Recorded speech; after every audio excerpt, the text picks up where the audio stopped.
Buenos días. Buenos días, profe.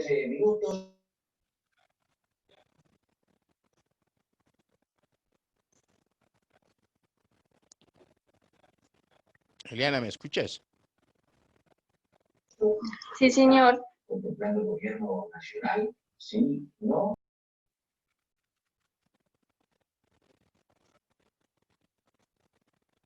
Hola, buenos días. Votando y participando. Hola, profe. Hola, ¿sí me escuchas? Sí, señor. Ah, bueno, porque yo no te escuché. Dije, ¿qué pasó? Que estoy como sordo últimamente. ¿Qué más de cosas? ¿Qué pasó con las otras amigas mías? Yo no sé, profe, no se han conectado aún. No, si es como que se turnan para conectarse, ¿sí o no? Yo sí Conectémonos, a creo. usted mañana, a usted le toca mañana, no, a mí me toca mañana. ¿Qué más de cosas? ¿Cómo vamos? ¿Todo bien o no? ¿Ya ha comenzado a leer algo para el trabajo?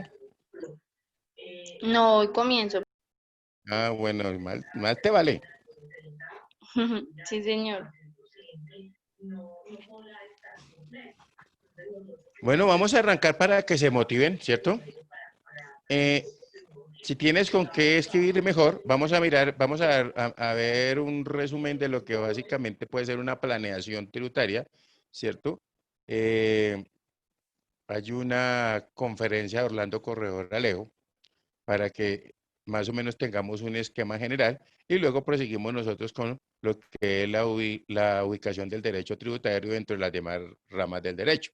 Recuerde que ayer veíamos digamos, una guía de lo que son los impuestos en Colombia. ¿Te acuerdas? ¿Sí la viste o no? Cuénteme la verdad.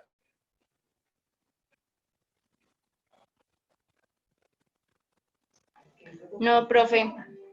¿Por qué no la vio? Cuenta, a ver, ¿por qué no? ¿Te Yo- acuerdas? Señor. Allá ¿se quedó dormido o qué? Don Gildardo, ¿cierto? El doctor Gildardo nos hacía un esquema general de todo lo que es el recorrido, ¿cierto? De las obligaciones, ¿cierto? O lo que es como tal los impuestos en Colombia. Ah, sí, sí. Sí, sí. Entonces, ¿eso es para qué? Para que veamos veamos nosotros el esquema. Ayer nos hablaron de retención en la fuente, ¿cierto? De RTIVA, RTICA, y nos hacían pues una comparación de lo que son en los diferentes municipios, cómo se aplica ese RTICA. ¿Listo? Hay que ponerle mucho cuidado a Orlando. Orlando es es un docente también y me parece que él es muy claro en las explicaciones que da. Pues para que si tienes alguna duda, tomen nota ahí. Y vamos arrancando porque si no nos coge la noche y no hacemos nada. ¿Listo? Bueno, Muy bien, entonces, si tienes con qué escribir, mejor. Y ahorita, entonces, mientras llegan las compañeras, entonces ahí retomamos lo que es la ubicación del derecho tributario. ¿Ok? sí, señor. Entonces, ya te comparto pantalla, pero que no, tampoco se me aburra eso, merced. Ahí voy.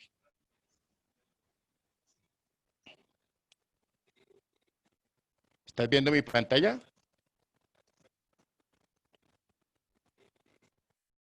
Sí, profe, ya. Ok, entonces acá, ¿qué me dice por acá donde te estoy señalando? Si acá de ver la flechita. Sí, videoconferencia, planeación tributaria 2016, Orlando Corredor. Orlando Corredor Alejo. Muy bien. Entonces, eh, arrancamos de una vez y ponle mucho cuidado porque ese señor es estupendo para hacer las aclaraciones. ¿Listo?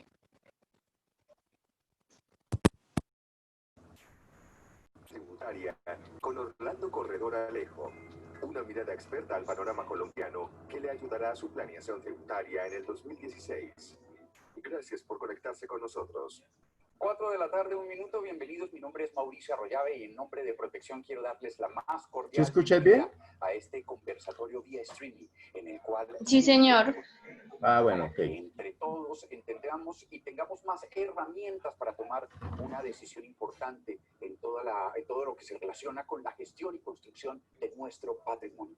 Por eso es muy importante que ustedes utilicen esa pantalla que tienen allá en su streaming. Allá abajo, una franja en la cual ustedes pueden enviar sus preguntas de las cuales estamos siempre muy pendientes pendientes y pues esperamos que sean ustedes finalmente los que marquen la dirección de este conversatorio. De un tema de la mayor importancia, es un tema también complejo, pero sobre todo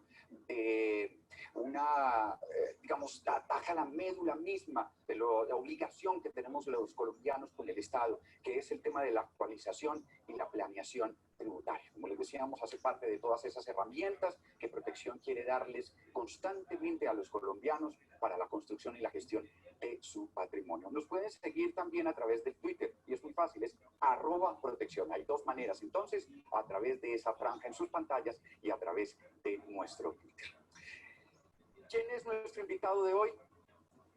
Aquí les tenemos la persona que nos va a resolver hoy los problemas y ya les comento el tema que les queremos plantear. El doctor Orlando Corredor Alejo es abogado de la Universidad Nacional de Colombia, contador público de la Universidad Javeriana, especialista en tributación de la Universidad de los Andes y doctor en Derecho Tributario de la Universidad Salamanca, España. Se ha desempeñado como asesor en asuntos de derecho tributario nacional y territorial en empresas de los sectores financiero y real como Protección. Durante su vida profesional, ha estado vinculado de manera permanente a la actividad docente con universidades como la Javeriana, Los Andes, Externado, Jorge Tadeo Lozano, Universidad de Antioquia, Universidad Nacional de Colombia, entre otras.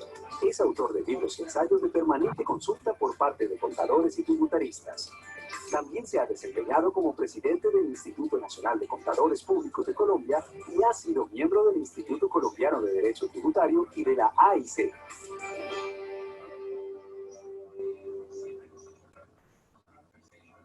Doctor Orlando Corredor Alejo, buenas tardes. Buenas tardes, Mauricio. Ya su tintico, su vasito con agua. A usted si quiere le sirvieron tinto, ¿no? Parece que tiene como mejores conexiones con Sí, Protección vamos que yo. aquí con el debido respeto, vamos a hacer un saludo muy especial y un brindis especial por esta tarde tan importante, donde vamos a transitar en algunos temas de interés en la materia tributaria. Como usted lo advertía, Mauricio, estamos frente a un tema que nos convoca de la mayor importancia, del mayor interés y sobre todo de la mayor actualidad. Sí, y doctor, yo creo que hay como dos temas básicos, digamos, dos áreas básicas en las que estamos esperando que ustedes nos hagan las preguntas. Lo primero es nuestro entorno tributario hoy, cómo nos afecta.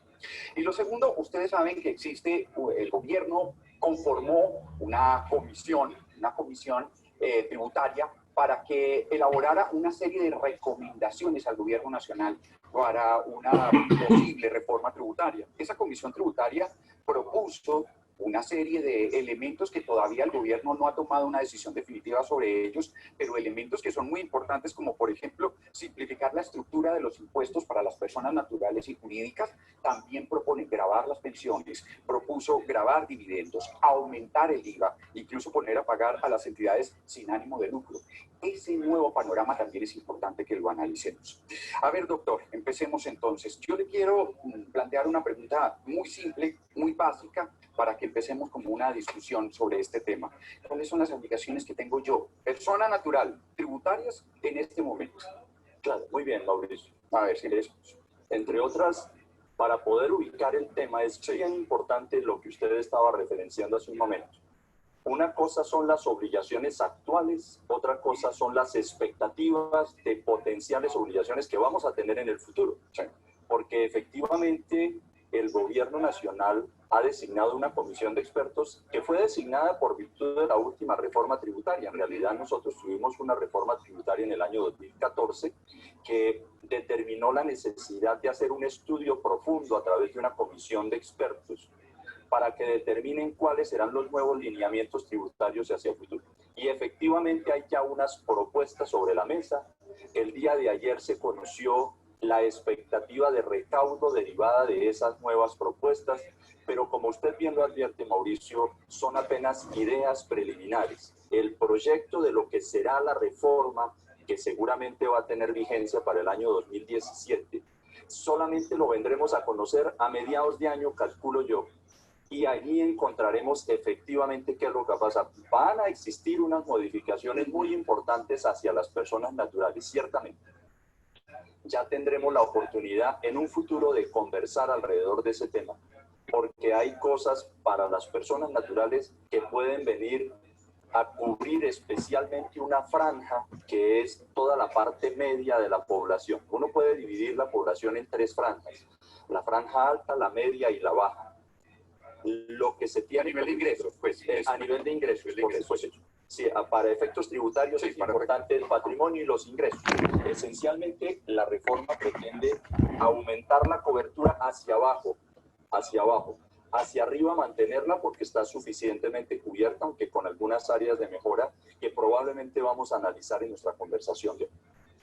Pero, entrado en el tema de lo que nos asiste como obligaciones actualmente a las personas naturales, es bien importante, Mauricio, volver a comprender que las personas naturales en realidad deben ser evaluadas en dos dimensiones. Las personas naturales, como usted y yo, y las sucesiones ilíquidas, que nunca puedo perder de vista y que corresponden a las personas fallecidas.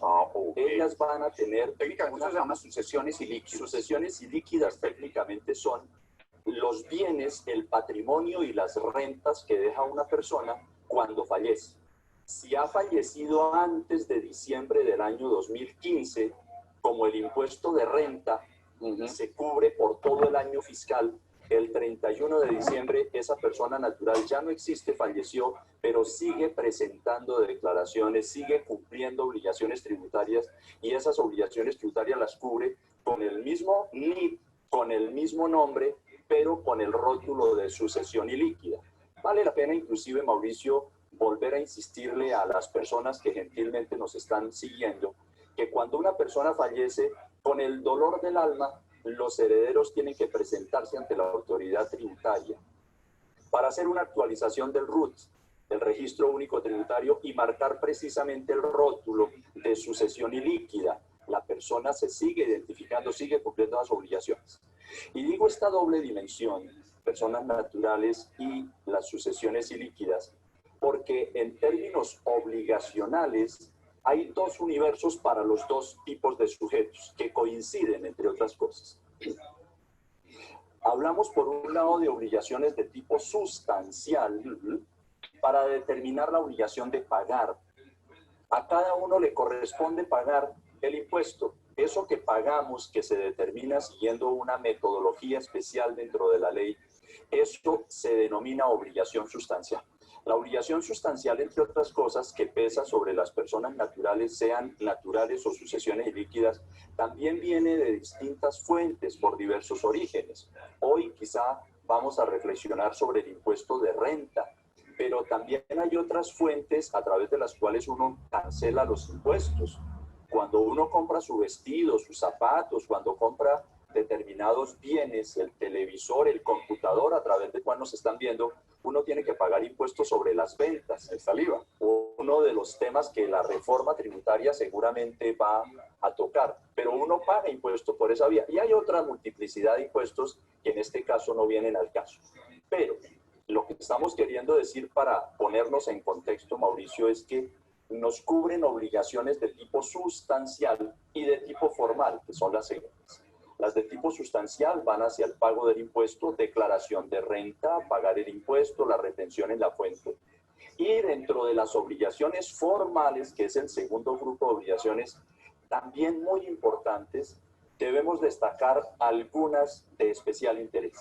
Si me ayudan con la lámina que tenemos previsto para ir haciendo camino, quisiera que por favor, si tuviéramos en cuenta... ¿Todavía le dice lámina? Ok, bueno, ¿cómo se pudiera llamar?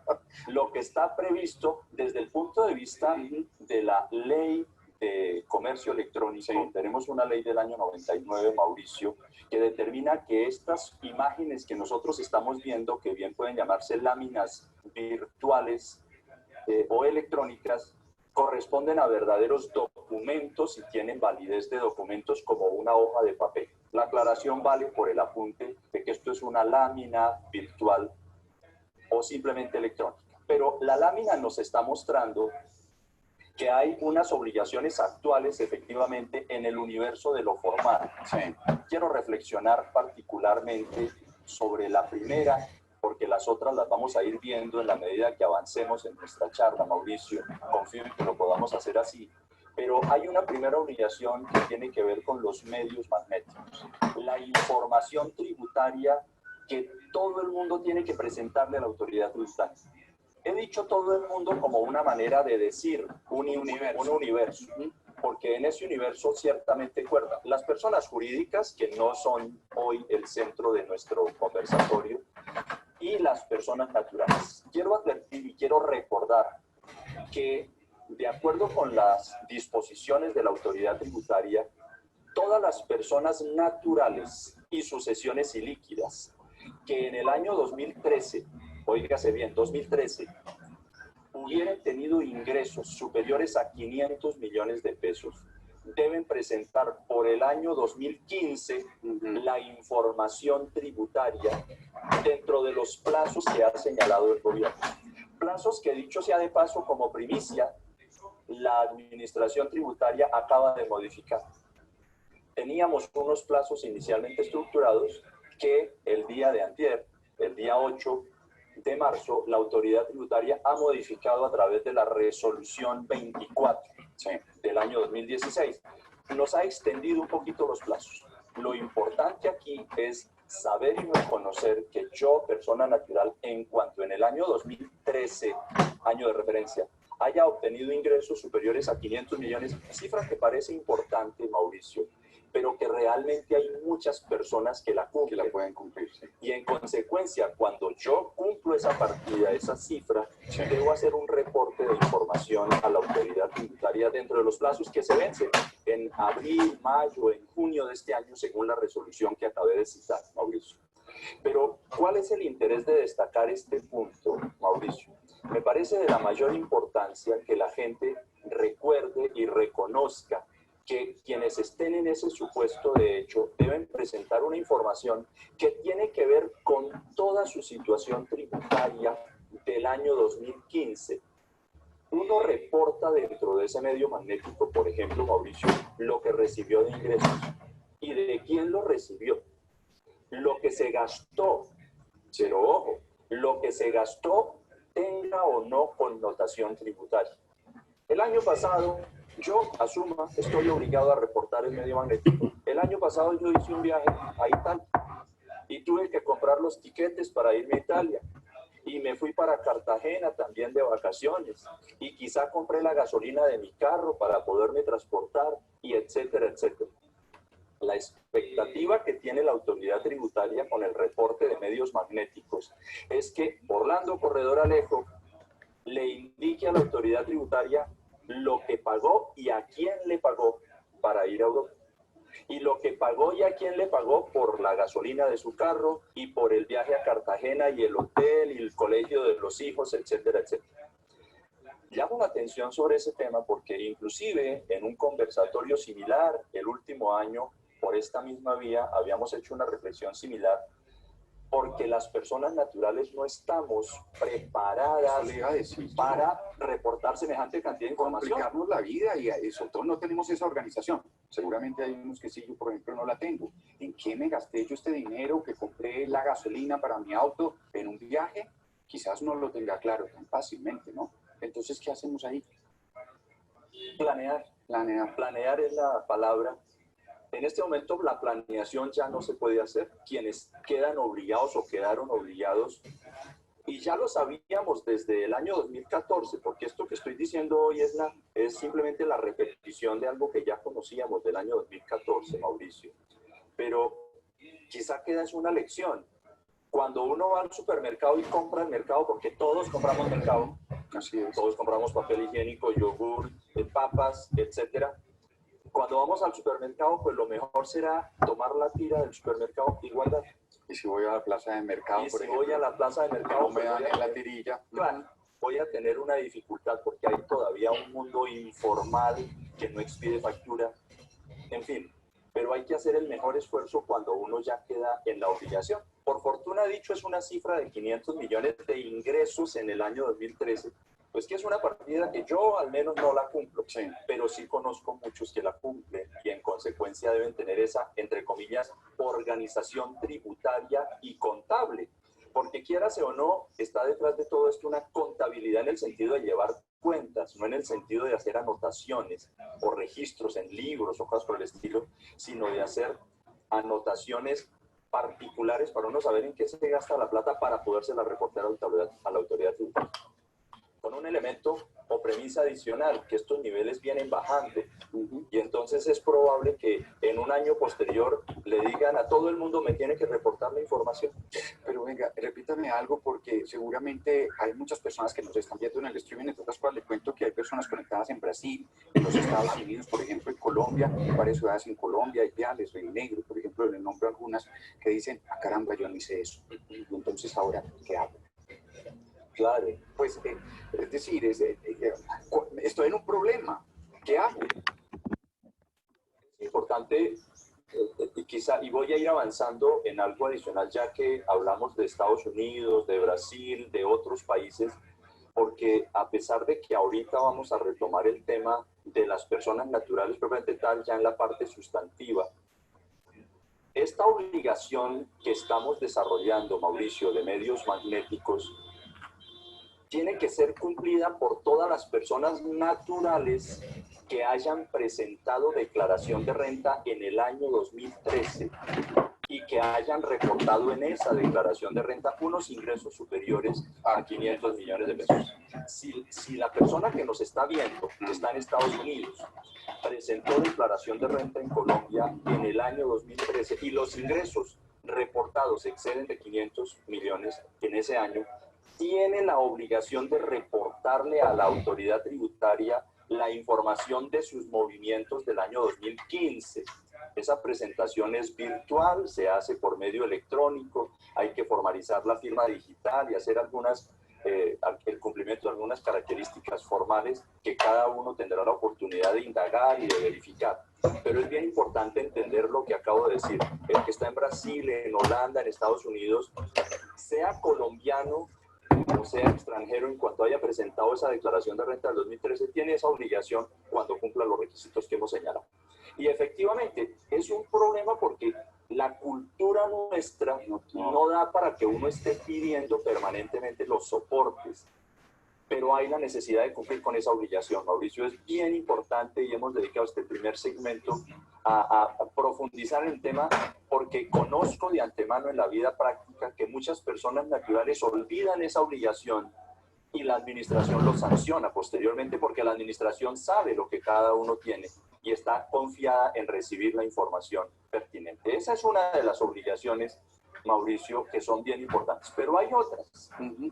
Hay otras obligaciones de tipo formal, como estábamos viendo en la lámina, y es que pues también hay la obligación de presentar la declaración tributaria, la declaración del impuesto a la riqueza, por ejemplo, que tenemos que hacer algunas reflexiones y quisiera que lo abordáramos en forma posterior, y otras obligaciones como la de expedir factura, como la de actualizar el RUT, que de hecho le he comentado hace un momento.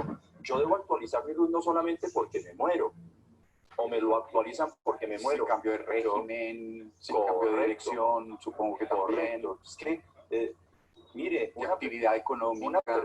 Una persona que vivía en un apartamento en la calle 8, número 888, vivía en el segundo piso y tuvo la oportunidad de pasarse al quinto piso.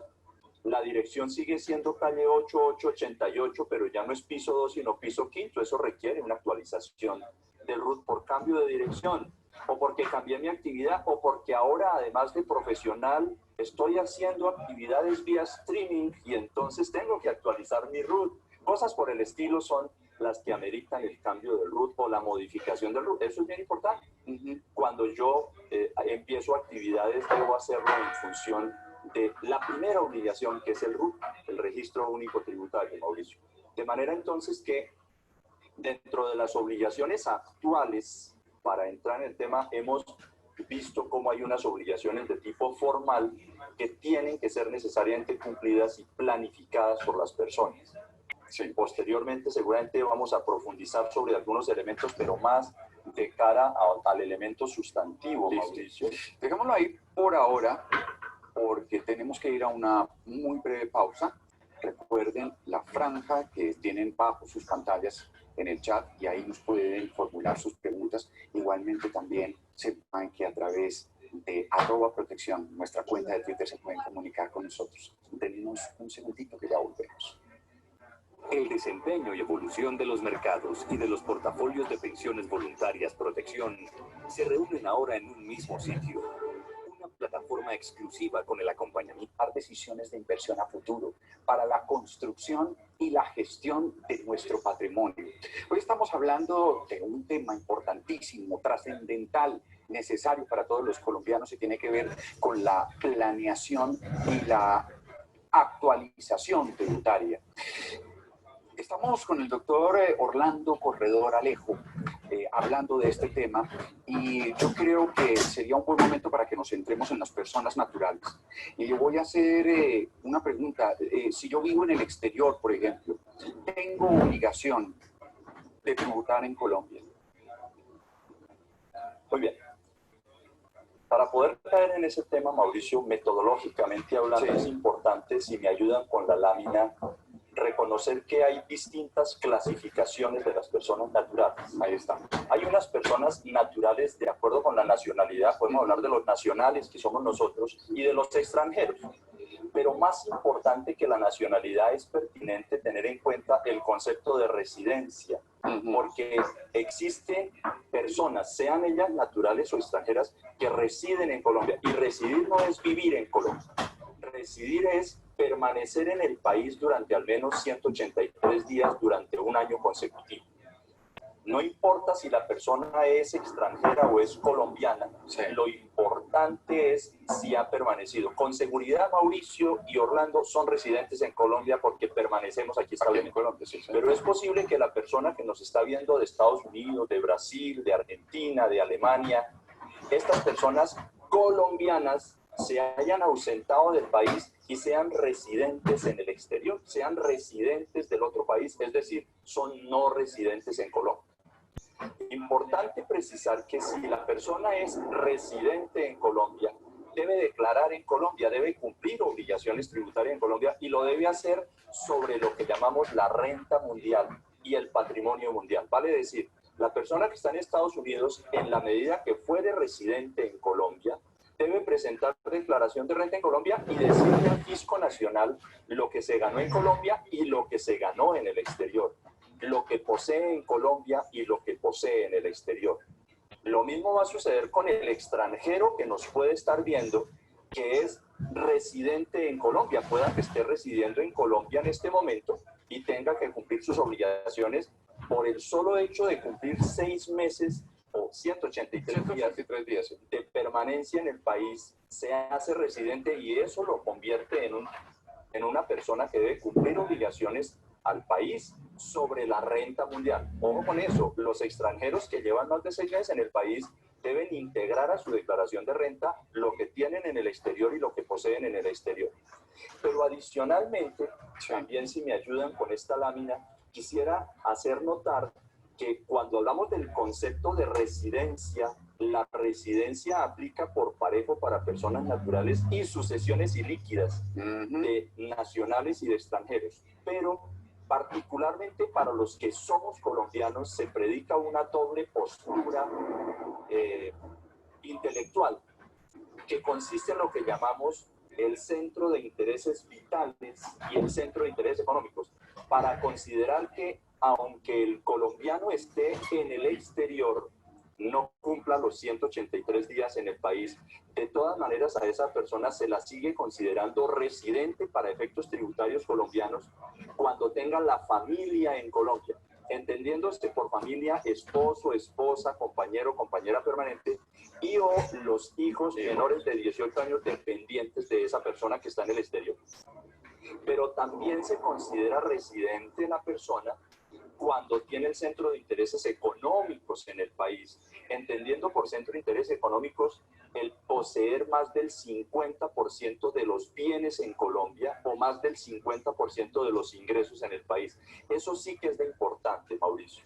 Yo quisiera, y esto es un mensaje especialmente para los colombianos que están en el exterior, cuando el colombiano que está en el exterior, aunque esté en el exterior, posee más del 50% de su patrimonio aquí en Colombia, o tiene más del 50% de sus ingresos aquí en Colombia, ese colombiano sigue siendo residente en Colombia y tiene que presentar declaración de renta por el patrimonio mundial y por la renta mundial.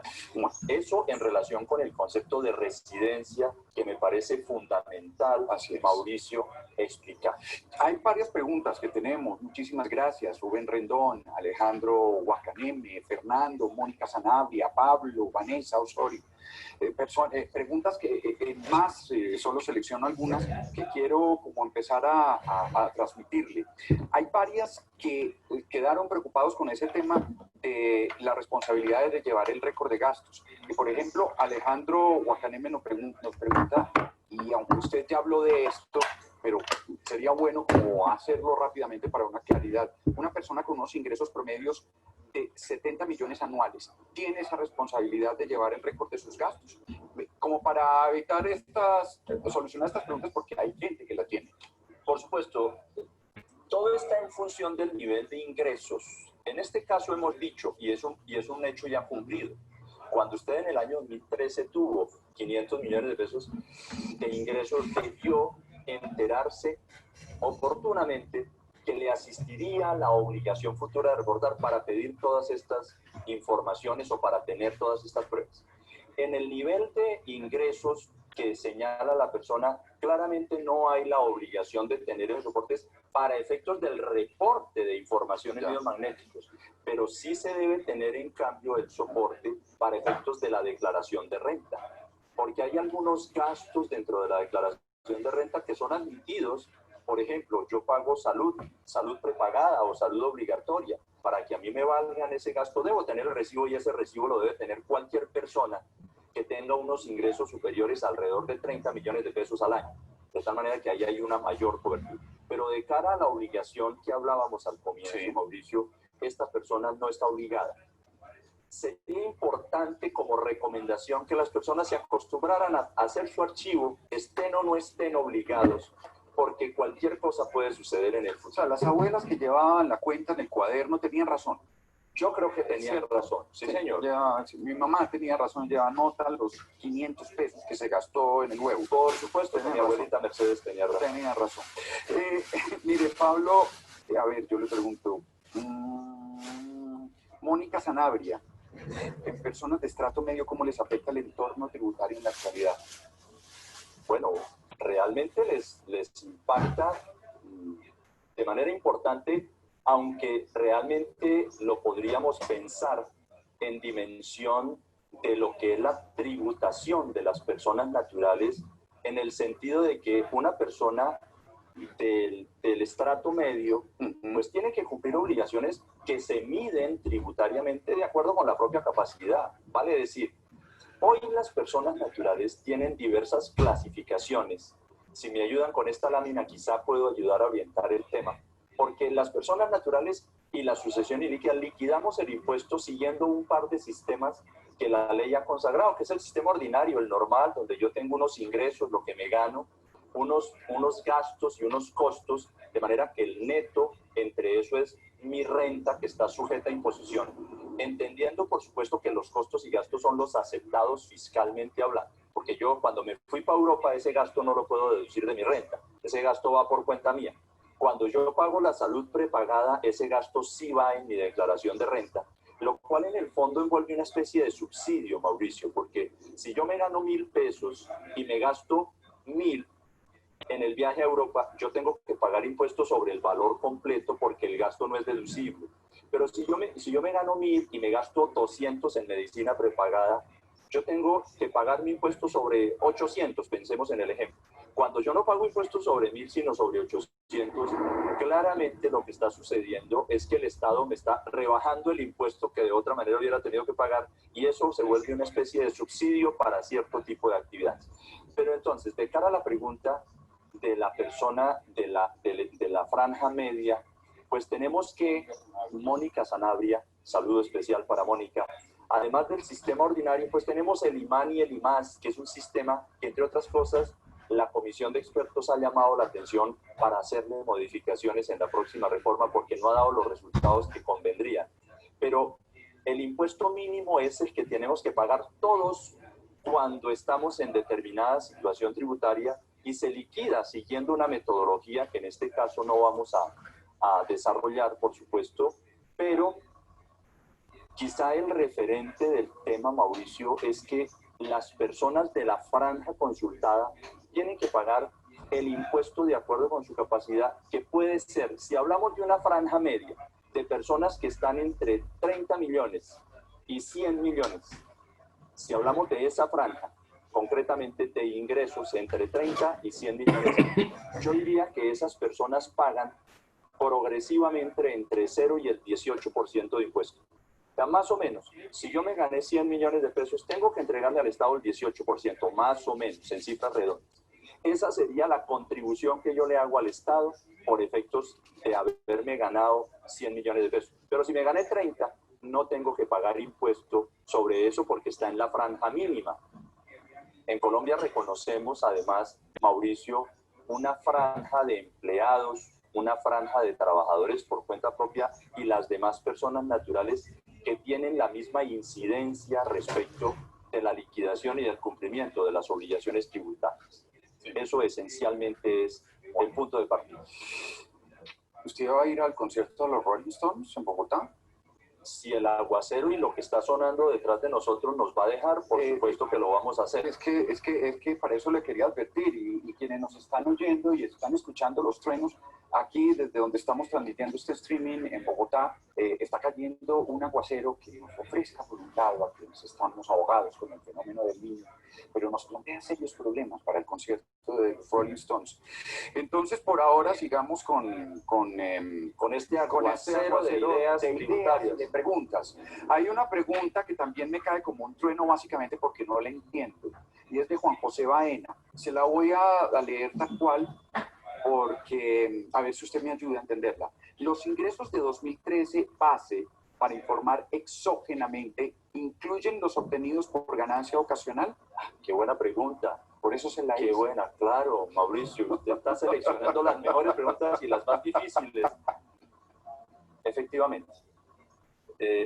La persona que nos dispensa la pregunta sabe que el impuesto de renta tiene una doble dimensión, Mauricio, sí, que es el impuesto básico de renta y el impuesto de ganancias ocasionales. En algunas circunstancias, por ejemplo, si yo me gano una lotería, yo debo pagar impuesto de ganancias ocasionales, que es un impuesto separado, ¿de acuerdo?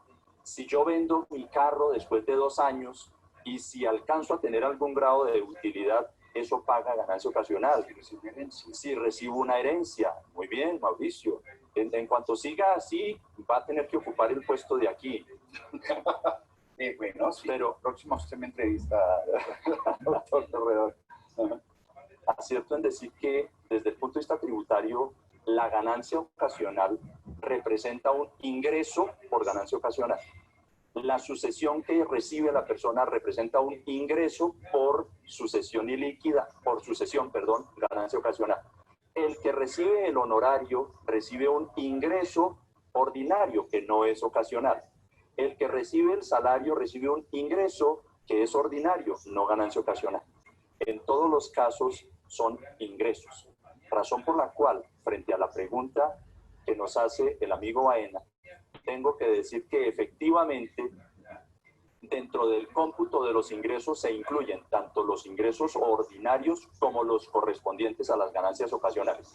Por eso, fíjense lo importante de la pregunta, porque hay una persona a quien conozco y que seguramente nos está viendo, y es que vendió su casa en el año 2013 y su casa valía 500 millones. Con el solo hecho de haber vendido la casa por 500 millones ya tiene la obligación para el año 2015. No se trata de un superpotentado, esa 2015 la hago ahora en 2016. Es la obligación que cumplo. Correcto. Muy bien.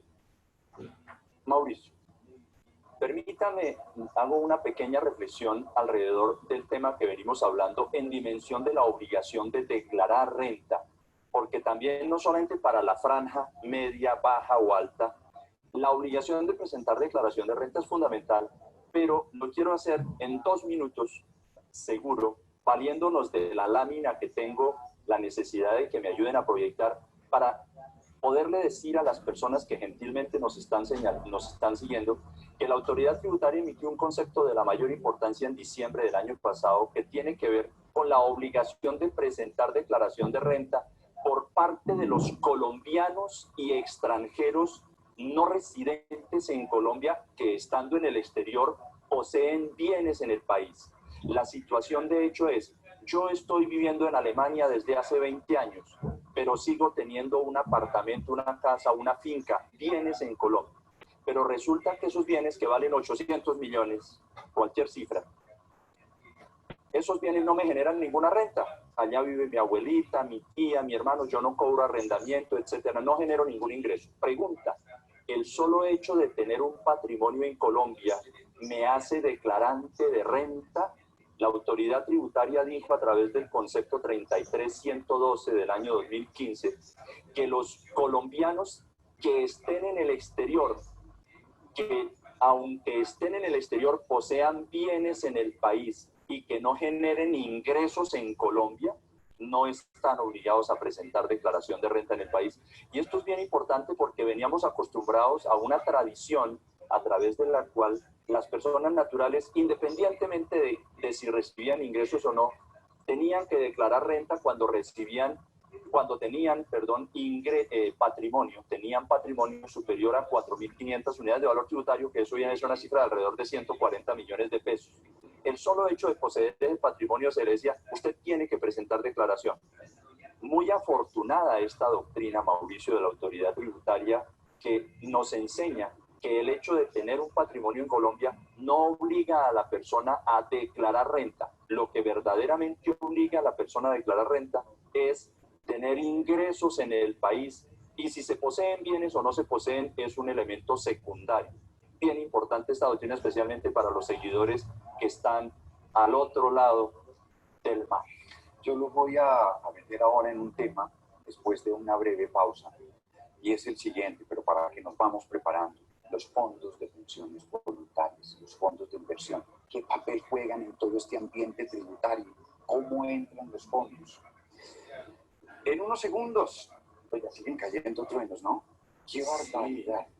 Pero fíjese, Mauricio, yo estoy feliz con esta lluvia. Yo también. De preguntas que nos está llegando. Es una tormenta lo que está cayendo. Yo me suponía un fenómeno del niño en este conversatorio, porque dije, bueno, vamos a ver si rompemos el récord de hace un año. La moda ya es el fenómeno de la niña, ya nos pasado, por supuesto. Una pausita y ya regresamos. Cuando tienes soluciones a tu alcance, la vida es más simple. Es por esto que Protección presenta Acceso Directo, plataforma de canales de certificados y constancia. Son las 4 de la tarde, 43 minutos, es el último segmento de este conversatorio vía streaming que tenemos con los colombianos, con la gente que nos está siguiendo también a través del exterior de nuestro streaming. Porque Protección quiere darles a ustedes todos los elementos posibles para la construcción. Estamos hablando de ese tema complejo, que es el tema de la administración y el tema de la actualización tributaria. Para eso, pues estamos con el doctor Orlando Corredor Alejo, un experto en la materia. Yo le había anunciado, doctor Corredor, que le quería preguntar sobre el papel de los fondos de pensiones voluntarias en este tema de las del aporte que tenemos que hacer los colombianos. Sin embargo, creo que pensando me quedó una pregunta que tiene que ver con esa sigla que empezamos a conocer los colombianos, que es el MAT, el impuesto mínimo alternativo. Sí, famoso impuesto mínimo alternativo, el MAS.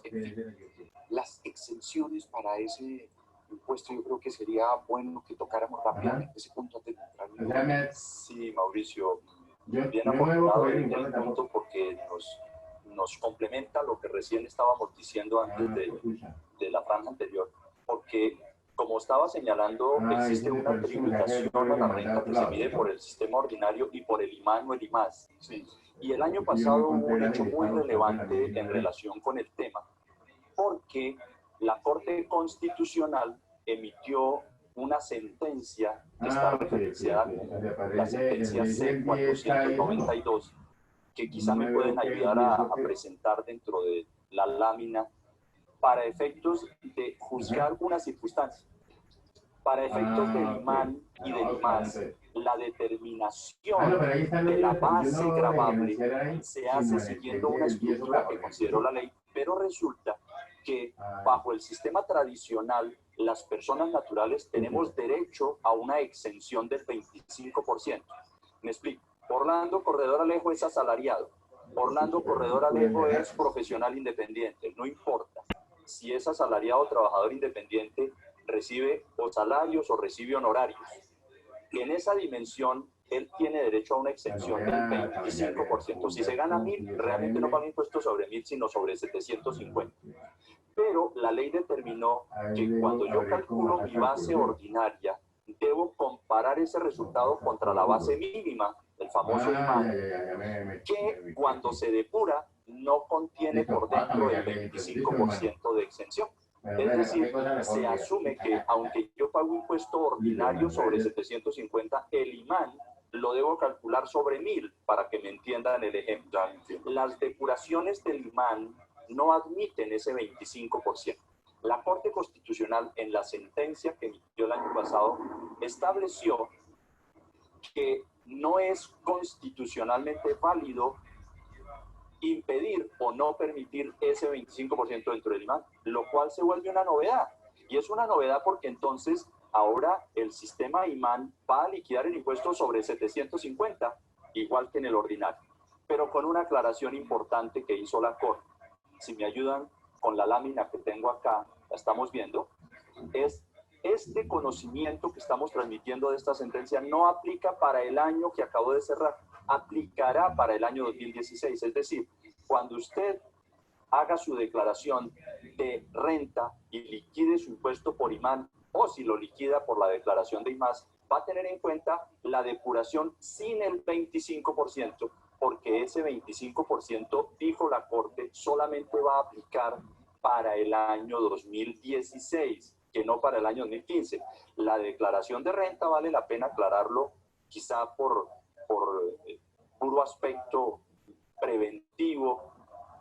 La declaración de renta que se vence ahora es la declaración de renta del año 2015. Nosotros presentamos nuestra declaración de renta por ejercicios anuales vencidos. Por eso estoy diciendo, el 25 no aplica para el 15, aplicará para el año 2016, que es la renta que vamos a presentar dentro de un año. Y quizá también es muy importante, de la mano con el imán y con el IMAS, se acuñó en el país también la retención en la fuente mínima, que algunos llaman la retención del imán. Nos hemos hecho una pregunta. Bueno, el 25% se va a empezar a tener en cuenta en el 2016 para liquidar el imán y para liquidar el IMAS. Pero como el impuesto se hace efectivo a través de la retención en la fuente, yo puedo tener en cuenta ese 25% a efectos de la retención en la fuente mínima. Me voy a valer de esta lámina para expresar mi conclusión y voy a tomarme un pequeño momento para explicar dónde está el quid del asunto. La retención en la fuente mínima como fenómeno, la que le aplican los empleadores a los empleados, esa retención a fuente mínima no admite el 25%. Lo que admite el 25% solamente será la declaración de renta cuando se presente el año entrante.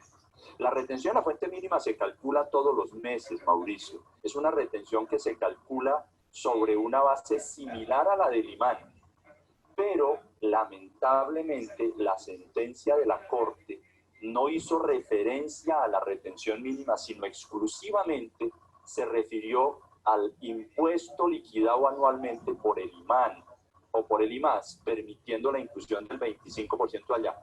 Razón por la cual tenemos que seguir un principio orientador desde el punto de vista legal, que consiste en que uno no puede extender los efectos de una sentencia más allá de lo que dice la misma sentencia.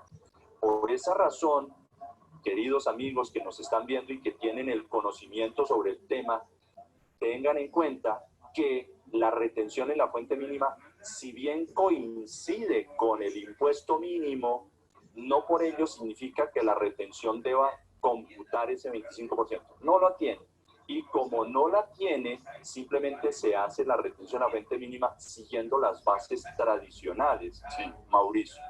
Tenemos 11 minutos apenas y tenemos muchos temas que abordar, entonces me gustaría que entráramos directamente al tema de las pensiones, los fondos de pensiones voluntarias. Por ejemplo, los aportes a los fondos ayudan a hacer una buena planeación tributaria.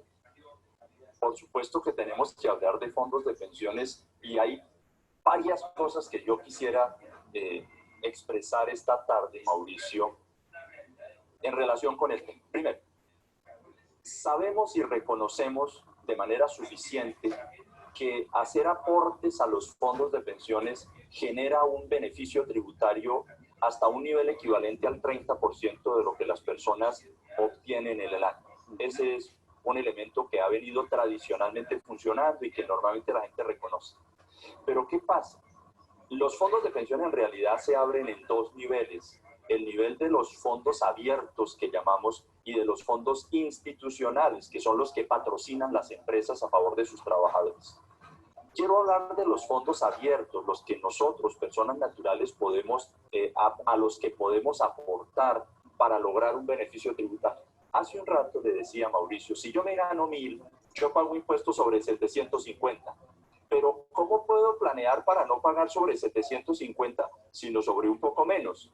Hombre, primera alternativa, hago aportes a un fondo de pensiones. Los 1.000 puedo aportar hasta el 30%, aporto 300, eso me ayuda porque me baja a 700, y sobre 700 reduzco mi 25%, lo cual me lleva a una base tributaria de alrededor de 500, 600 pesos. En lugar de pagar sobre 750, pago sobre 600 o sobre 500 y algo, lo cual obviamente es benéfico. Ahorrar realmente produce ese primer beneficio. Pero hay cosas que vienen detrás de los fondos. Mauricio, tenga en cuenta y tengamos todos en cuenta que cuando yo expreso mi patrimonio, cuando yo miro mi patrimonio, dentro de mi patrimonio están los ahorros que tengo en el fondo de pensión. Los 300 pesitos de mi ejemplo que ahorré en el fondo, yo los tengo dentro de mi patrimonio como si tuviera una cuenta corriente o una cuenta de ahorro. Eso es una expresión patrimonial. Pero existe un par de ventajas que son bastante importantes en esta materia, Mauricio. Primero, ha dicho el Consejo de Estado que los ahorros que uno tiene dentro de los fondos de pensiones no están sometidos a la renta presuntiva. Lo explico. La renta presuntiva es el impuesto que debemos pagar mínimo todas las personas, distinto al IMAN, y que se calcula como un valor equivalente al 3% del patrimonio de la persona. Si yo tengo X plata de patrimonio, debo pagar un impuesto mínimo del 3% sobre eso, sobre el 3% de esa base patrimonial. Pero resulta que los aportes que yo poseo en el fondo de pensiones se sustraen de la base de renta presuntiva. Beneficio número 1. Y beneficio número 2, los rendimientos que generan los fondos de pensiones, porque mal que bien los aportes a los fondos de pensiones también generan un rendimiento. Los 300 pesitos que ahorré en mi ejemplo, al final del año probablemente valen 305. Esos 5 pesos que yo me gano como rendimiento del fondo de pensiones realmente no generan un ingreso para la persona en el momento en que el fondo los abona a la cuenta de la persona, sino que son grabados únicamente cuando yo los retire. Es una buena estrategia dejar el recurso en el fondo de pensiones, porque los 300 de mi ejemplo, con los 5 pesitos del rendimiento, están en el fondo generándome mayor rentabilidad, pero yo no pago impuestos sobre los 5 pesitos que me gané. Y no pago impuesto porque, como he dicho, la ley determina que, salvo que yo retire el recurso, va a pagar impuestos. Dejando, por supuesto, a salvo los beneficios de retiro, porque los valores, que yo poseo en el fondo de pensiones, los puedo retirar para fines de vivienda, por ejemplo. Cuando yo retiro para fines de vivienda, no me computan tampoco impuestos ni sobre el aporte que haya hecho, ni sobre el rendimiento que haya hecho. Son beneficios que se conceden para los planes abiertos, Mauricio. Otra la dimensión de los planes institucionales que van más acompañados hacia el beneficio y al fortalecimiento de la relación empresa-empleado, porque representa el aporte que hace la empresa al fondo de pensiones, representa una deducción de la renta Y para el trabajador, en cuanto ese recurso permanezca ahí, no le representa un ingreso. Eso es esencialmente, Mauricio, el tema de los fondos de pensiones, que en dimensión de cómo queremos hoy tal vez direccionar el comentario hacia las personas naturales resulta de la mayor importancia. Pero mire, Mauricio, se me acaba de ocurrir en 30 segundos en señalar que hay muchos colombianos que tienen ahorros en Colombia, en el fondo de pensiones, enviando el recurso desde el exterior. ¿En qué situación están esos colombianos? Hombre, lo dijimos hace un rato. Si usted tiene ese patrimonio en Colombia representado en el fondo de pensiones y le genera unos rendimientos, ojo, esos rendimientos no se consideran ingresos, ¿de acuerdo? De tal manera que, por un lado, si no se consideran ingresos, yo no estoy obligado a declarar por el solo hecho de tener el rendimiento. Pero segundo, más importante que eso, esa persona puede estar tranquila de que mientras no retire el recurso no va a pagar impuestos en Colombia. Eso es bien importante y especialmente si declara, tampoco los tiene que incluir en su renta presuntiva. O sea, por donde usted lo mire, hay un beneficio. Yadi Pérez nos pregunta, los aportes adicionales que hace un trabajador dependiente a las cesantías, ¿también es deducible al impuesto de renta? Esta es una pregunta de esas que uno también desearía que le hubieran llegado, Mauricio. Por fortuna nos llega porque nos hace recordar una cosa muy importante. En el sistema de afiliación a fondos de pensiones y fondos de cesantías que entra como nuevo elemento, hay dos tipos de sujetos, los afiliados dependientes, es decir, los asalariados, y los independientes. Por el Orlando Corredor del ejemplo que hemos puesto hoy como trabajador independiente o profesional independiente, el Orlando Corredor puede afiliarse a un fondo de cesantías y ahorrar en ese fondo de cesantías hasta 1/12 parte del valor de su ingreso. En la reforma del año 2014 se había dicho que los independientes no iban a tener derecho a ningún tipo de gastos distintos de los que tenían las personas naturales asalariadas. Pero la Corte Constitucional emitió una sentencia el año pasado por medio de la cual determinó que sí vamos a tener derecho a esas deducciones. Hago referencia a la sentencia C-668 del año 2015, donde la Corte Constitucional dijo, si hay un Orlando Corredor Alejo, profesional independiente, que gana honorarios, él tiene derecho a todas las deducciones que le permite la ley y no solamente a las mismas deducciones de los asalariados. Es decir, Orlando Corredor Alejo tiene derecho a la deducción de dependientes, a la salud prepagada, a la pensión, tiene derecho a los intereses de vivienda, tiene derecho a deducir la secretaria que paga los servicios públicos, el transporte que paga para recibir sus honorarios, pero tiene derecho también, en virtud de una disposición que voy a citar simplemente como referente, que es el artículo 126-1, tiene derecho a deducir de su renta el valor que aporte voluntariamente a las cesantías.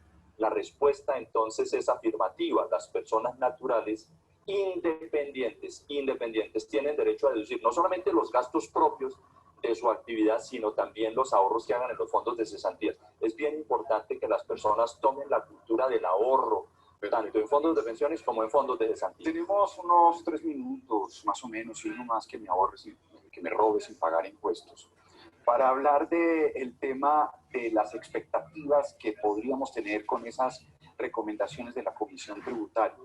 En líneas generales, aunque también hay una pregunta muy interesante de Eber Mora Sánchez que nos dice, de acuerdo al informe final de esa comisión de expertos, en donde propone tributar dividendos recibidos por las personas naturales en las sociedades cerradas, ¿no se configura una doble tributación en la medida en que las sociedades pagan impuestos sobre esas utilidades fiscales que se pretenden distribuir entre los socios? Otra pregunta interesante, y se nota que nos están siguiendo personas que conocen el universo tributario y eso me alegra y me reconforta, porque la charla de hoy es dirigida a quienes no sabemos y a quienes saben, como las personas que inteligentemente están haciendo las preguntas. Miren, hablemos un poco de las expectativas y lo vinculamos con la pregunta que generosamente nos hacen. Efectivamente, lo que se va a proponer es un cambio radical en la tributación de las personas naturales que intenta valerse de un modelo que se utiliza en otros países. Actualmente en Colombia, Mauricio, nosotros utilizamos algo que llamamos en la academia la renta neta. La renta neta significa que Orlando Corredor Alejo obtiene ingresos por salarios, pero también por arrendamientos, pero también por dividendos, pero también por rendimientos financieros, etc. Cuando yo miro la renta del sujeto por dentro, encuentro que hay cédulas de renta. Una es la cédula salarial, otra es la cédula de la renta de capital como los dividendos, los arrendamientos, los rendimientos financieros. Otra puede ser la cédula de las actividades comerciales. Hoy nosotros unimos todo en una sola bolsa. Los salarios, los honorarios, los rendimientos financieros, los arrendamientos, todo lo echamos en una bolsa y hacemos una sola renta. Una primera propuesta para las personas naturales es cedular la renta, hacer cédulas de renta para que la renta de trabajo tribute por un lado, la renta de capital tribute por otro lado y las demás rentas tributen por otro lado. Ese es un cambio importante. ¿Por qué es importante? Porque pueden venir diversas condiciones tarifarias para los distintos niveles de renta. Pero adicionalmente, cuando observamos la cédula de las rentas de capital, insistiendo en que las rentas de capital incluyen dividendos, arrendamientos y los rendimientos financieros, los intereses, etc. Intereses que no de fondos de pensiones, porque ya vimos que esos intereses no tributan salvo que yo los retire. Cuando los retire serán renta de capital. Pero cuando vemos en dimensión esa cédula aislada, efectivamente se está proponiendo una modificación para que las personas que reciban dividendos efectivamente tributen sobre esos dividendos, y eso va a generar una doble tributación, porque realmente los dividendos es la utilidad de las sociedades que después de impuestos se reparten a los socios, y efectivamente eso genera un modelo de doble tributación que llamamos económica, que nosotros en el país tenemos erradicada desde el año 1986, pero que ahora la Comisión de Expertos quiere revivir copiando un poco el modelo de otros países como Chile, por ejemplo, o países de Europa que graban los dividendos efectivamente, y esto se hace simplemente con un ánimo eminentemente recaudatorio. Finalmente, en 2 segundos debo decir que hay otro cambio importante para las personas naturales, y es establecerles una renta mínima presuntiva sobre sus ingresos. Se quiere establecer más o menos que si yo desarrollo una actividad comercial, por ejemplo, los costos y gastos asociados no pueden exceder, por ejemplo, de un 85%, de tal manera que yo tendría que pagar mi impuesto sobre una base mínima del 15%. Ese es un cambio también muy importante que puede venir, que afectaría profundamente la base tributaria de las personas que ejercen ese tipo de actividades. Hay muchas cosas, Mauricio, en realidad. Bueno, pues yo creo que ya se nos acaba el tiempo. Usted tiene que llegar a su concierto de los Rolling Stones. Ha bajado la lluvia y los truenos en Bogotá.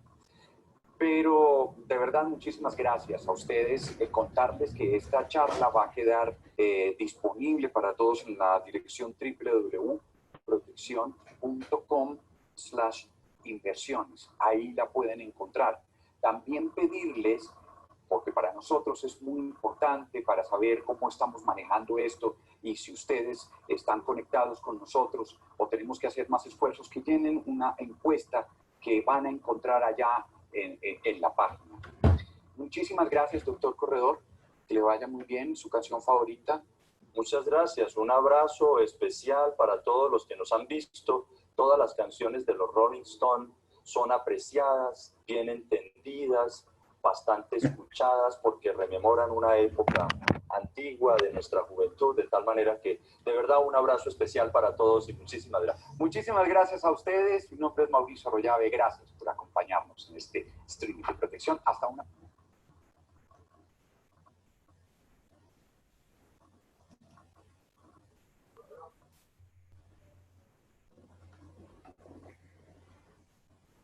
Sí, muy buenos días. ¿Qué pasó con las otras compañeras? ¿No se integraron a este equipo? Hola, profe, buenos días. Sí, sí, me la agradezco escucharla. Gracias por hacer, ¿cómo está? Bien, sí, señora. ¿Cómo la vieron? ¿Sí estuvieron atentos o no? Sí, señor, todo el video. Ah, bueno, ojo con esto que, como le decía a Eliana, estas cosas son muy importantes, sobre todo si nosotros nos vamos a desempeñar en el área contable, ¿no? Hay que tener mucho cuidado con muchas de estas cosas, ¿listo? Y además les trae simplemente un resumen del año 2016, porque pues igual digamos, hay muchas cosas que nosotros retomamos en impuestos, ¿no? Hablamos de legislación tributaria, que es la que ustedes están viendo, pero tenemos impuestos 1, impuestos 2, taller de impuestos, y ahí se profundiza sobre los temas. Por eso es que les estoy dando, es como una, digamos, como un brochazo ahí sobre la información que debemos manejar. ¿Listo? Bueno, muy bien. Entonces, vamos a salir de aquí, vamos a mirar. Nosotros habíamos dejado un título que se denominaba la ubicación. Ubicación del derecho tributario dentro de las demás ramas del derecho. Ok, muy bien. Entonces, vamos a hablar básicamente que el derecho, punto aparte, primero hablamos de 1 o 4.1, si lo llevan así en ese orden que lo estoy llevando yo, y le colocamos derecho público, ¿cierto? O 1, si no lo tienen numerado. No, bueno, derecho público. Derecho público, sí. Y entre paréntesis colocamos relaciones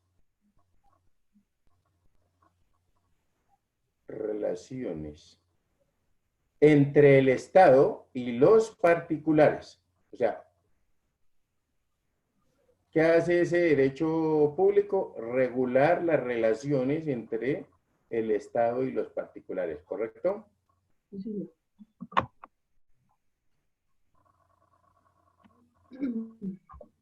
Bueno, muy bien. Entonces, ojo a esto. El primero, dentro del derecho público, el primero que nos aparece es el derecho constitucional. Entonces, coloquemos A, derecho constitucional.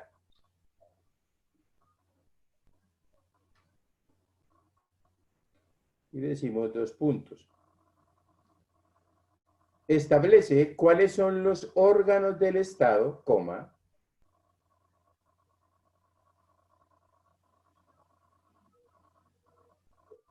les determina sus funciones,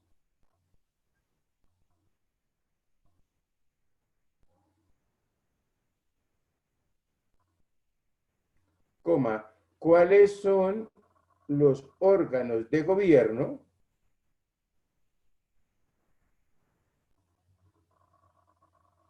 coma,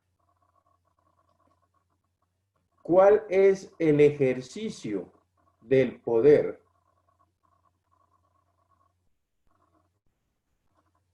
de las ramas del poder público,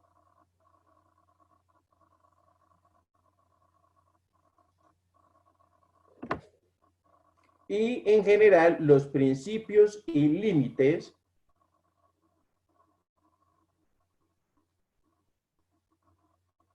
que regulan las relaciones entre gobernantes y gobernados.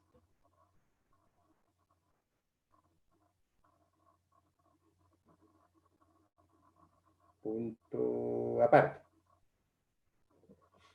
La relación con el derecho tributario, coma, es que al constitucional, Un minutico, por favor. ¿La relación qué? con el derecho tributario. Ojo que estamos hablando ya de derecho constitucional, ¿qué es? Y ahora vamos a hablar cuál es la relación que existe con el derecho tributario. ¿Listo? Ok. Entonces decimos que la relación con el derecho tributario, coma, es que al constitucional le corresponde establecer el marco general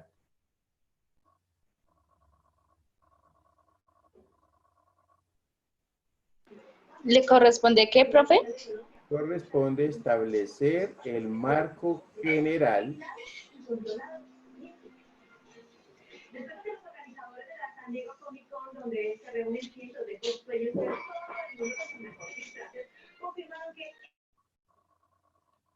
de la relación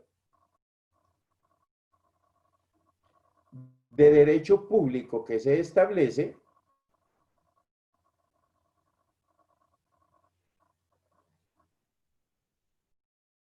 cuando se crea un tributo,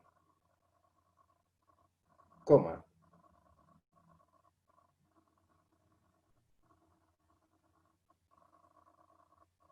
en cuanto a determinar, coma,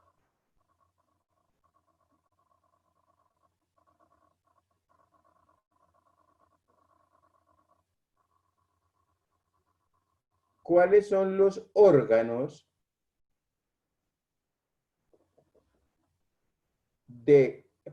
los órganos encargados de crear, coma, administrar y recaudar los gravámenes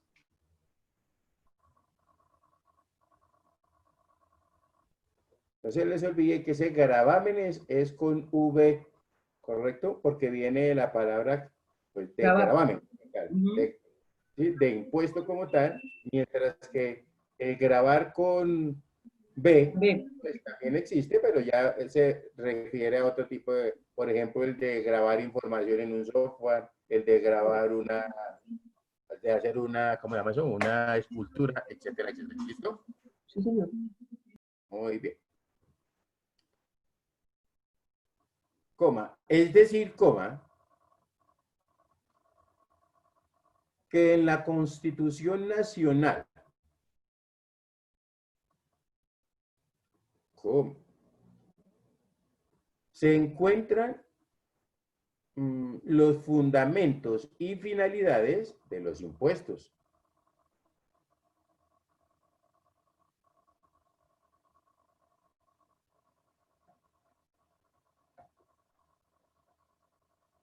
Y ¿Se encuentran, profe? se encuentran los fundamentos y finalidades de los impuestos.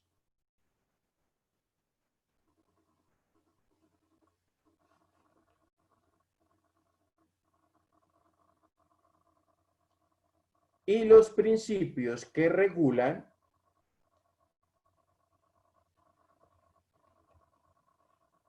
el poder de imposición.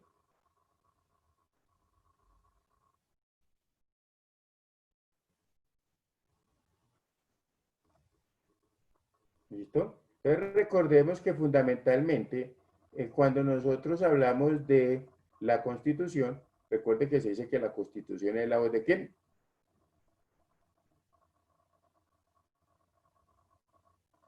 Muy bien, del pueblo, ¿cierto? Porque básicamente está establecida y es por todos los colombianos. ¿Estamos ahí o no?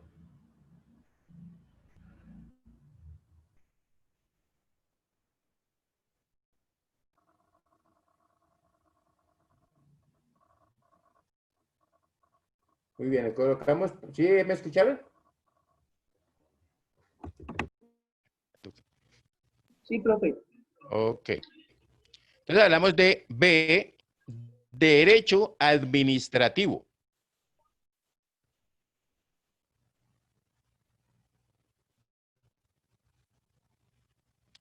Dos puntos.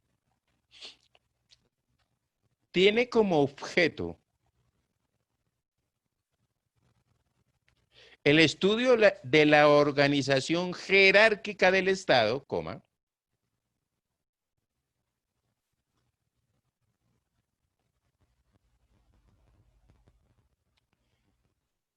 la delimitación de la competencia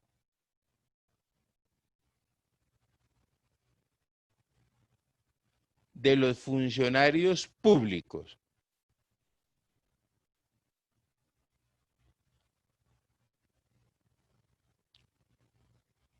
y la manera de cómo el ejercicio de tales competencias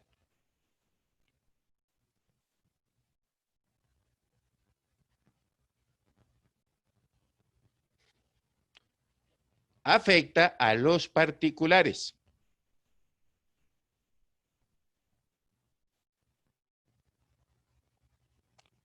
Coma, es decir, coma,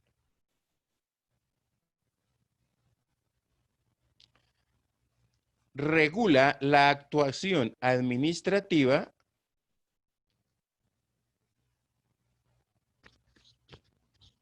de los funcionarios públicos.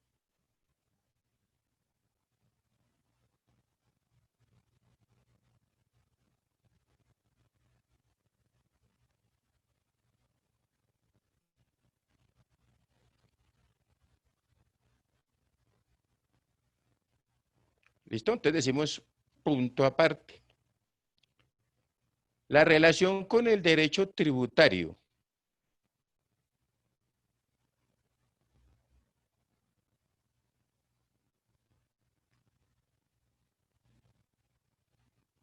Consiste en la regulación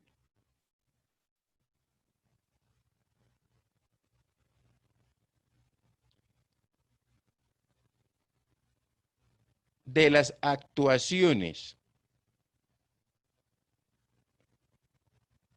de los funcionarios de la administración tributaria.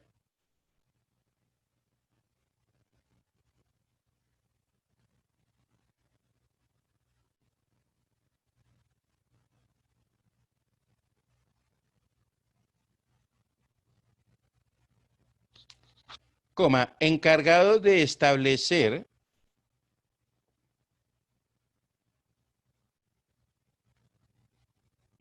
la obligación, encargado de establecer la obligación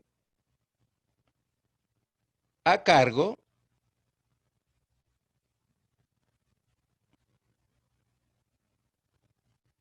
de cada contribuyente.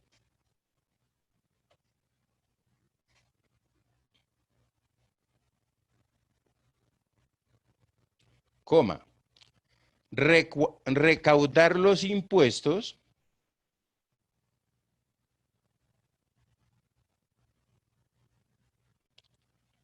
y resolver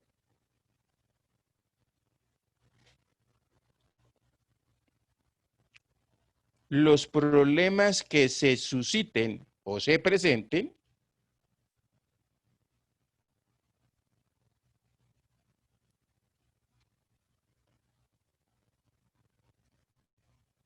con ocasión de esas actuaciones.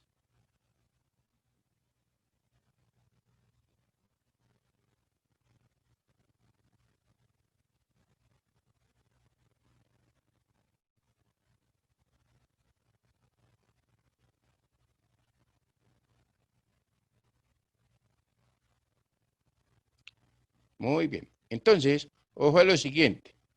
Si nosotros tenemos en cuenta, ¿cierto?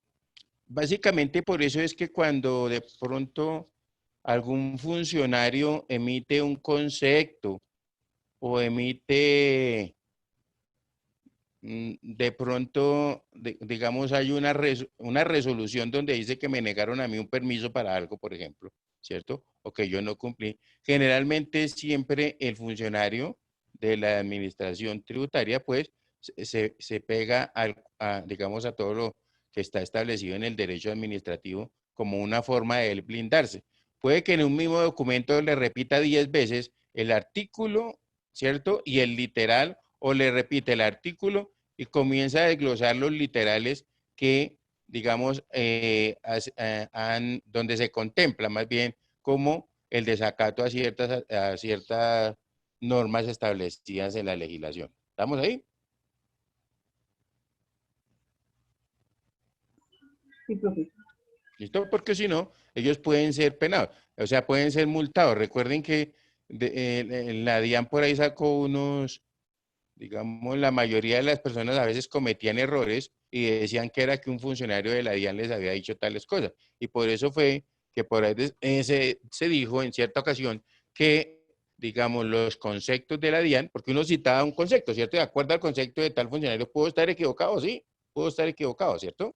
Entonces uno hacía, si de pronto estaba cometiendo algún error en alguna declaración o en algún informe, entonces hacía alusión a que de acuerdo a lo en el concepto emitido por tal persona, por Alex Ortegate, ¿cierto?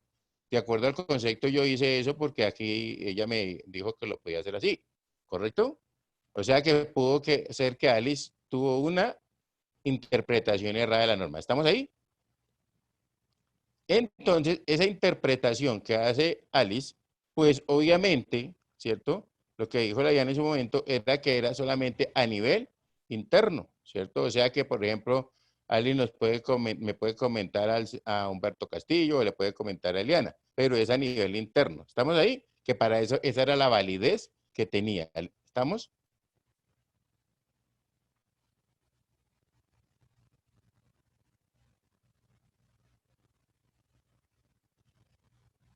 Entonces creo que estamos porque no escuché nada, pero creo que sí. Sí, estamos de acuerdo todos.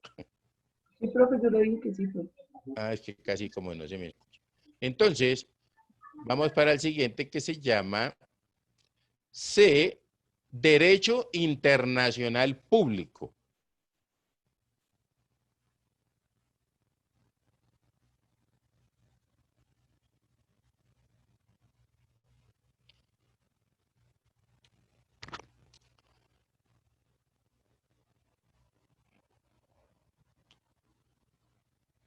Derecho Internacional Público. Entonces, decimos que estudia las relaciones, dos puntos, ¿no? Estudia las relaciones de los estados entre sí.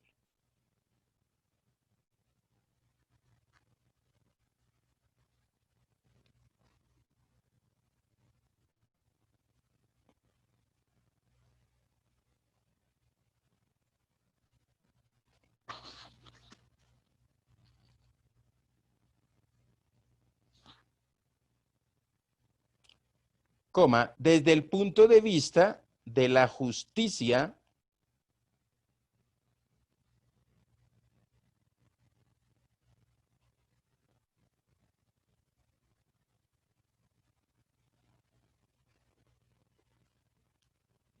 y delimitación de sus derechos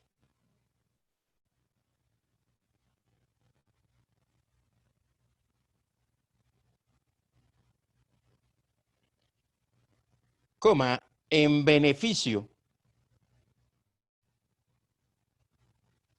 del interés público internacional.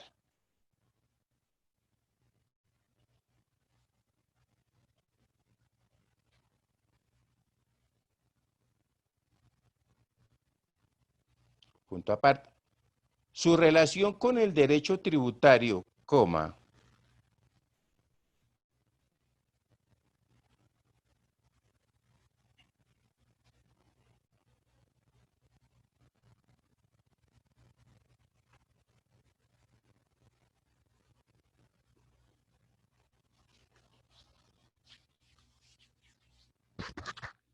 se encuentra en lo correspondiente a los convenios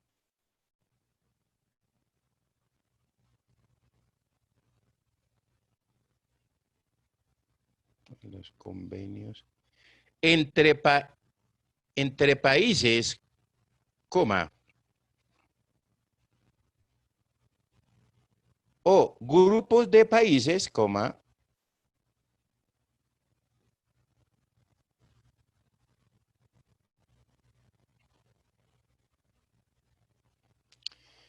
que tienden a evitar dobles gravámenes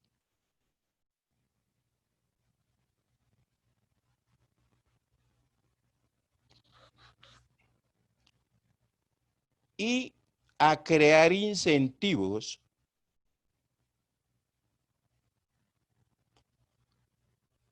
o barreras impositivas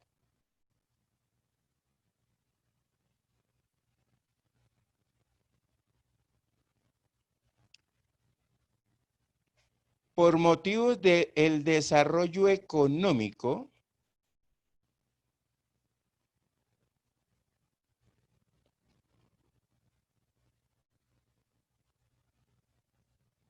por motivos del desarrollo económico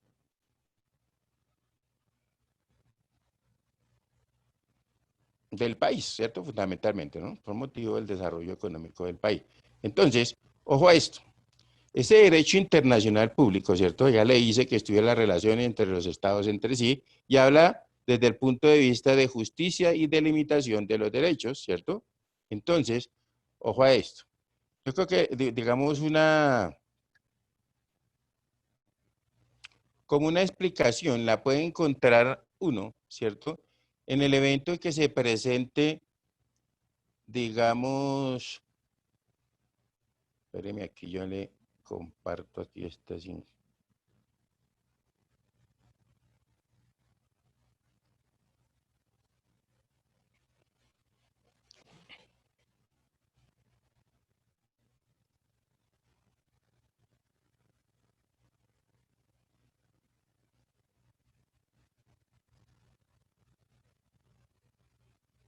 ¿Están viendo mi pantalla?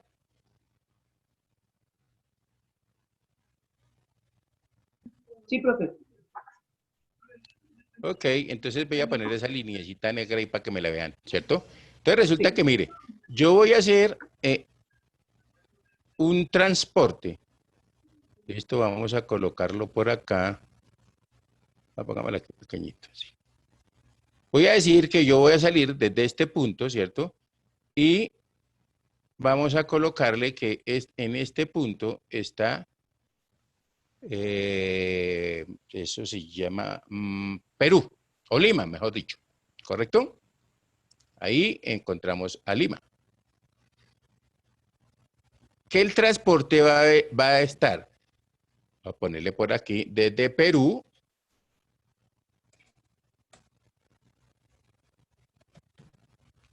y vamos a llegar hasta Venezuela, por decir algo.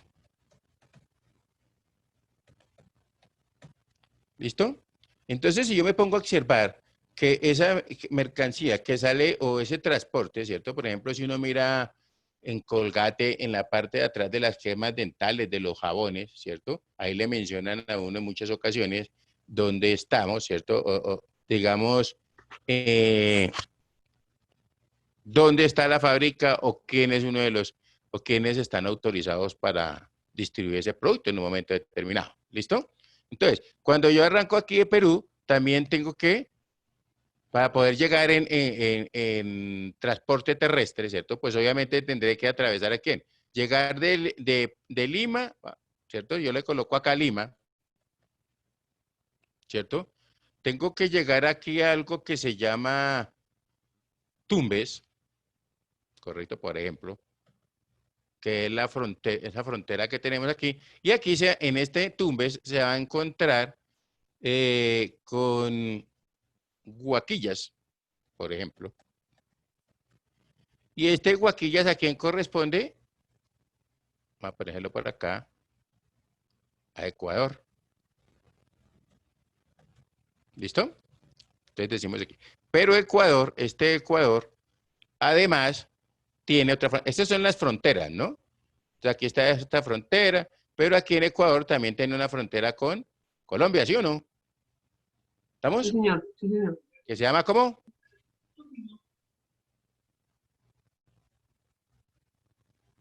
Ojo, esto tenemos aquí Guaquillas y, por ejemplo, digamos aquí Guayaquil, no me acuerdo de la esta. Ya me acuerdo el nombre.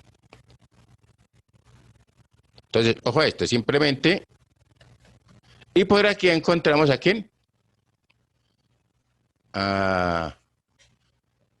Básicamente, digamos aquí a Pasto, por decir algo, ¿cierto? Pero aquí de Pasto también, ¿cierto? Va a llegar aquí y vamos a encontrar a quién. Cúcuta. ¿Cierto? Y en Cúcuta está aquí quién. San Antonio, ¿cierto? Y digamos que por acá, ya estando en Venezuela, esto viene para Maracaibo, por decir algo. Quito, Tulcán, Guayaquillas, Guayaquil. Bueno, digamos así mientras. Muy bien, entonces observemos que todo este transporte va a atravesar ¿cuántos países? Ya está aquí. Aquí pongámosle a Colombia.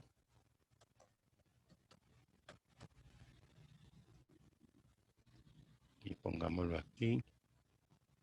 Y por acá tenemos, ¿cierto? Llega a Cúcuta y aquí tendremos a Venezuela, básicamente, ¿correcto? Entonces aquí decimos...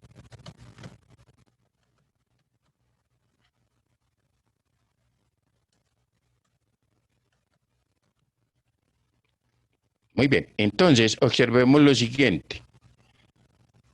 Resulta que en todos estos países, ¿cierto? Nosotros en estos países, ay, qué cosa aquí.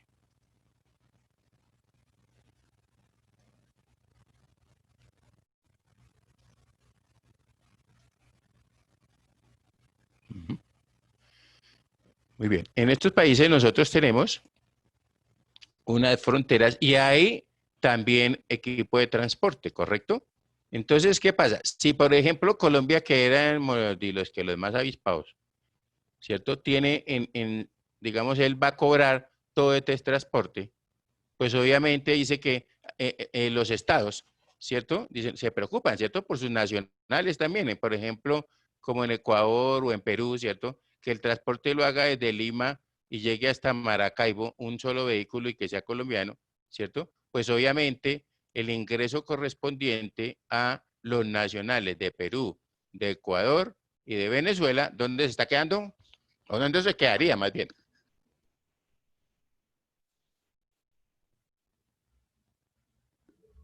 En ¿Sí está Colombia, claro? En sí. Colombia, ¿cierto? Se quedaría en Ujú. Colombia. ¿Estamos de acuerdo? Entonces, por eso dice, hay que mirar a ver cómo hacemos para solucionar ese problema. Entonces, creémonos una barrera impositiva, por ejemplo, ¿cierto? Creémonos un impuesto. ¿Para qué? Para tratar de ayudar, ¿cierto?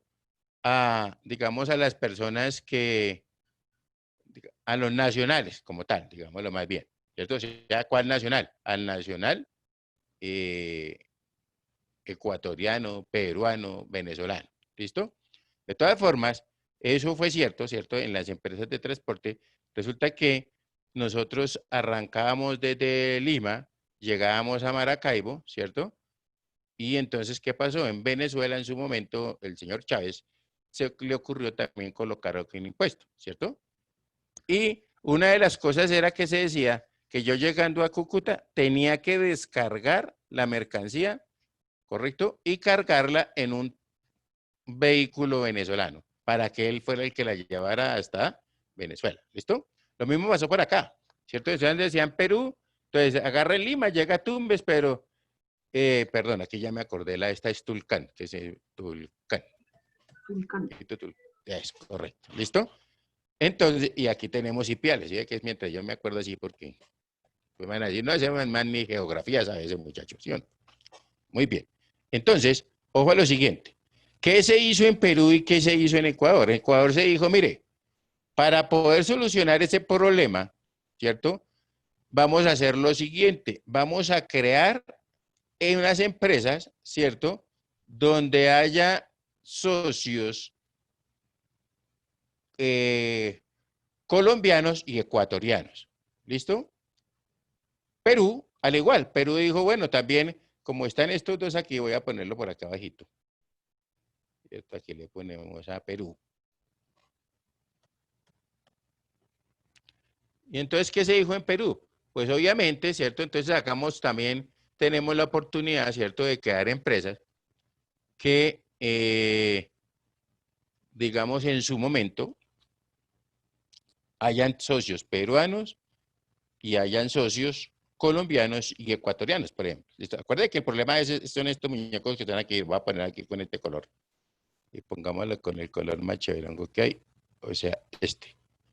¿Listo? Este señor era el que se estaba apoderando de todo esto. O sea, todo este transporte lo hacía él. Entonces, ¿qué dijeron? Eso no es justo, ¿cierto? Atendiendo al derecho público internacional. ¿Estamos? Entonces, aquí, ¿qué se hizo también? Pues obviamente también en Venezuela, en su momento, ¿cierto? También participó, digamos, de lo que eran la creación de empresas donde podía estar socios ecuatorianos, peruanos, colombianos y venezolanos. ¿Listo? En Venezuela, como les decía, perdón, aquí en Tulcán también se quisieron colocar unas barreras impositivas. Entonces, de pronto allá se crearon empresas y se llamaron multinacionales andinas, ¿correcto? Por ejemplo, si hace una empresa multinacional andina, entonces está Perú, Ecuador, Colombia, Venezuela, y esto es una empresa multinacional andina. Entonces, ¿qué hacían ellos? Pues obviamente tenían que tributar también en su país, ¿no? O sea, la partecita de lo que corresponde a Ecuador, pues es de Ecuador. Lo que corresponde a Venezuela será de Venezuela y lo que corresponde a Colombia será de Colombia. Eso es lo que se trata de regular. Acuérdense también que hablamos de grupos de países, ¿cierto? Países o grupos de países. ¿En beneficio de qué? Decimos de el derecho público internacional, ¿listo? O sea que en otras palabras lo que estamos diciendo, que cada uno, digamos, tenga el acceso al ingreso que le corresponde. ¿Por qué les hago esto? Vamos a asumir de pronto que yo cobré, no sé, $10.000, por decir algo. Y esos $10.000, ¿cierto? Digamos que a mí me sacan, yo tengo que pagar impuestos y que pagué $1.000. ¿Correcto? Si yo pagué $1.000, aquí vamos a colocarle $1.000, que es lo que me vale los impuestos en todo el trayecto. ¿Listo? Todo este trayecto me va a valer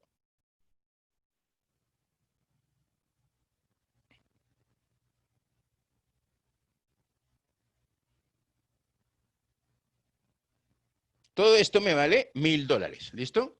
Entonces, no es lógico ni justo que yo le cobrara al cliente, pues vamos a suponer Colgate Palmolive, por decir algo, ¿cierto? Que le cobrara $1.000 aquí Ecuador, otros $1.000 aquí Perú, otros $1.000. ¿Estamos ahí? Porque se me encarecería ¿qué?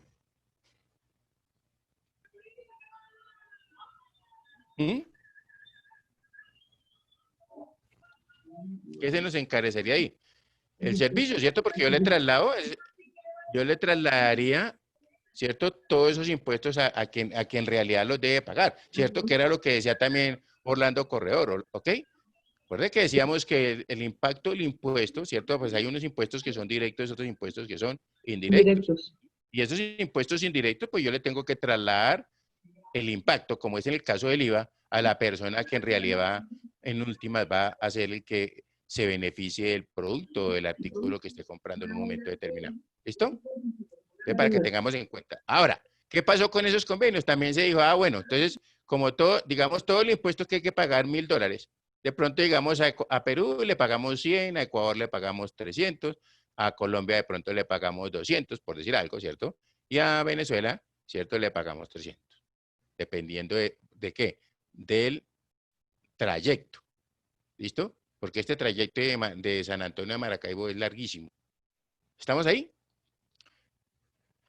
Sí, señor. Sí, estamos más o menos con el interés, con lo que estaba hablando de él, derecho internacional público, ¿listo? Profe, creo que ya. Señora. Ya, tiempo. Espéreme, salgo de aquí un momentico.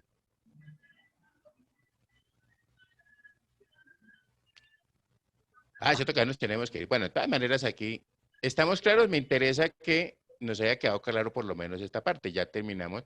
Entonces, derecho internacional público, dejemos algo que diga derecho penal. Ok. Titulito que diga de derecho penal y entonces mañana seguimos con este derecho penal. ¿Estamos? Sí, señor. Cierto que ya tenemos la otra clase y yo también, ¿sí o no? Sí, señor. Bueno, entonces que mi Dios me la bendiga. Oiga, doña Geraldine, sigue durmiendo que ahí va muy bien, ¿o yo? Profe, Verónica, tú... Ay, perdón, Yera, qué pena. Tranquila, mi Alice. Profe, lo que pasa es que como estoy trabajando, mira, acá al lado, pues terminé rápido de entregar para poder entrar a clase, pero es que se me ha hecho de verdad muy, muy difícil. Pero igual, yo dije, alcanzo a conectarme, así sea 20 minutos, 15 minutos, porque es que conforme me van mandando trabajo, lo voy haciendo y voy entrando a clase y me toca así turnarme mientras que termino estas dos materias, profe.